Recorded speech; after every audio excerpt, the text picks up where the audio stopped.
Πού μπήκαμε εδώ πέρα? Μου φαίνεται ότι μπήκαμε σε μια πάρα πολύ επιβλητική αίθουσα. Είναι η αίθουσα συνεδριάσεων του Δημοτικού Συμβουλίου. Παρακαλώ, καθίστε. Εδώ πέρα μπορούμε να καθίσουμε κι εμείς. Στη θέση του Δημάρχου. Απίστευτο. Αυτή είναι εδώ η θέση.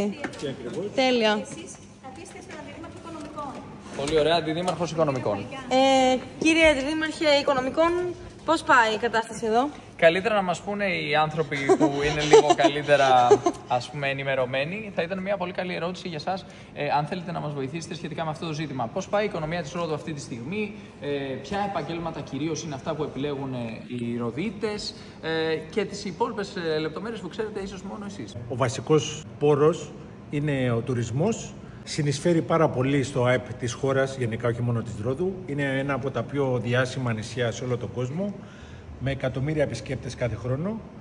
Εδώ βρισκόμαστε στην αίθουσα του Δημοτικού Συμβουλίου του Δήμου Ρόδου, στη Βουλή της Ρόδου θα μπορούσαμε να πούμε. Πίσω σας είναι το Προεδρείο, που το Προεδρείο είναι η ανώτερη ιεραρχικά στην αίθουσα αυτή. Ο Πρόεδρος βασικά είναι ο αρχηγός όλου του Δημοτικού Συμβουλίου. Εδώ που καθόσαστε είναι η καρέκλα του Δημάρχου, του κ. Κολιάδη. Και να πούμε και δύο λόγια για το πώς λειτουργεί το Δημοτικό Συμβούλιο και για εσάς και για τους φίλους που θα παρακολουθήσουν το βίντεο. Να αναφέρουμε κιόλας ότι τώρα έχουμε μόνο ένα δήμαρχο, ενώ παλιά.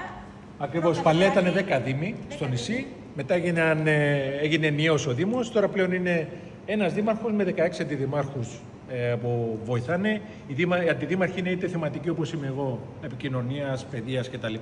Και είναι και οι τοπικοί, όπου είναι οι χωρικοί θα λέγαμε, όπου είναι ανάλογα την περιοχή. Ας πούμε, υπάρχει αντιδήμαρχος στις περιοχές Ιαλισσό, αντιδήμαρχος στις περιοχές Καμέρου κτλ. Να ρωτήσω κάτι. Μπαίνετε εδώ μέσα, ας πούμε, και τι κάνετε, τι συζητάτε, πίνετε κάποιο καφεδάκι, νεράκι, μια καθημερινή μέρα εδώ στη δουλειά. Κάθεστε και τι λέτε με τα προβλήματα της περιοχής? Τουλάχιστον μια φορά κάθε μήνα συνεδριάζουμε. Είναι γεμάτο. Και καφεδάκι πίνουμε, είναι γεμάτο.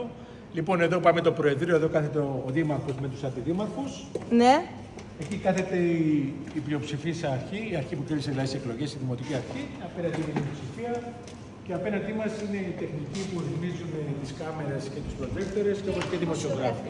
Μαλώνετε καθόλου εδώ μέσα? Λεκτικά μόνο. Ναι. Μπορείτε να το δείτε αύριο live.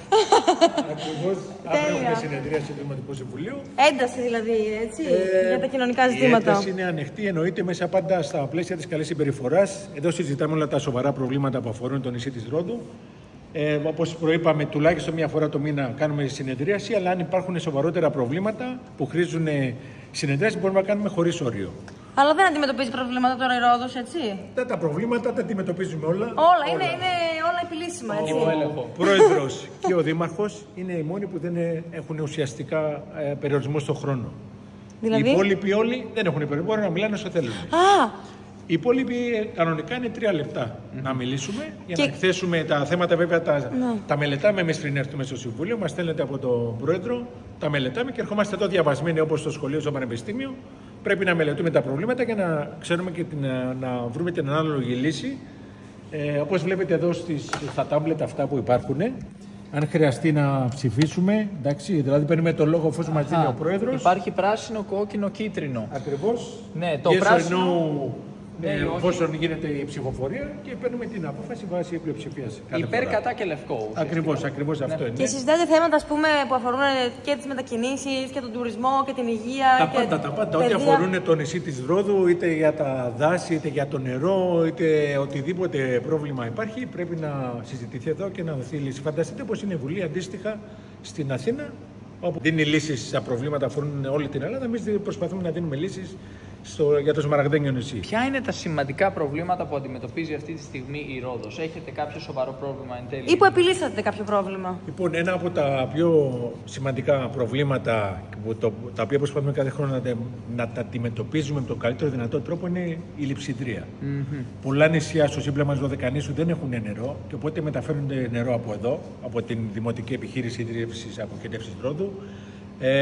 Όπως ξέρετε, υπάρχουν πάρα πολλές κλίνες, πάρα πολλά ξενοδοχεία και γίνονται και αιτήσεις και για νέα ξενοδοχεία, τα οποία βέβαια τεστάρουν τις αντοχές των υποδομών του νησιού. Γιατί, λίγο πιο απλά, δηλαδή, τι εννοείς? Δηλαδή, πρέπει για να γίνονται και νέα ξενοδοχεία, θα πρέπει να μελετάμε και να πούμε αντέχει το σύστημα ίδρυυσης για να τροφοδοτούμε και νέα ξενοδοχεία, αντέχει το σύστημα αποχέτευσης. Αντέχει το οδικό δίκτυο. Όπως θα δείτε και εσείς, υπάρχει πρόβλημα με το κυκλοφοριακό, γιατί αυξάνονται κάθε χρόνο κατά πολύ μεγάλο αριθμό, είτε με τα νοικιαζόμενα, είτε με τα λεωφορεία, είτε με τα τουριστικά οχήματα.